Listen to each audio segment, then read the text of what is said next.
Even Jason Momoa knows Chris Nolan fucking sucks. Chris Nolan fucking sucks. Nolan fucking sucks. Sucks. So I just saw Dunkirk, and holy shit did I love it. I absolutely adore this movie. I went in not expecting much for some reason. Maybe it's because I'm a cynical bastard, but I was expecting to come out of this being like, yeah, that was pretty good, whatever. But fuck, this movie blew me away and shook me to my core. It was one of the most tense experiences I've ever had in the movie theater. My heart was racing the entire time. I legit thought I was gonna get a panic attack. The constant tick tick tick tick didn't help calm me at all.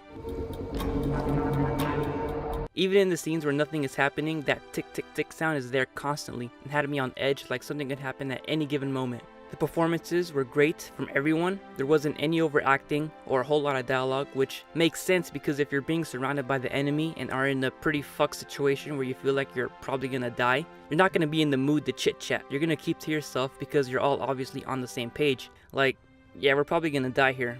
Harry Styles was surprisingly good. I wasn't expecting that. I was thinking he'd be the weak link, and that kind of like Channing Tatum in The Hateful Eight, he would suck me out of the movie. Like, oh, he doesn't fit in at all. But no, he absolutely nailed it. The way this film was shot was very disorienting and uncomfortable. The aerial battles were amazing. The cinematography was beautiful. There were so many interesting and pretty shots. This film was brutal. It was emotional, terrifying, and very loud. Extremely loud. And it was effective.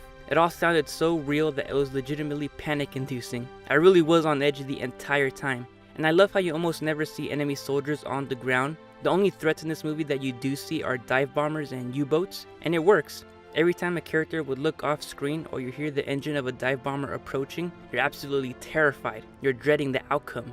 I don't think this movie needed to be rated R. It didn't need blood. It would have been more realistic if there had been, but this movie really didn't need it.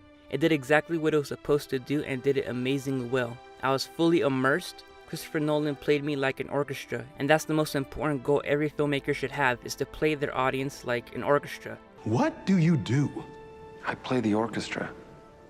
And my god, I really can't get over just how much I loved this movie. I walked out the theater with an uncontrollable smile, which hasn't happened since I saw Mad Max. And I wasn't smiling because of what happened in the movie, obviously, since it was all very depressing and scary, but because of how the movie was able to manipulate me.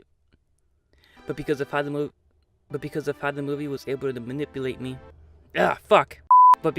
movie was able to manipulate me and have me experience what I did and make me feel what I did. Even my voice was shaky afterwards, which has never happened to me.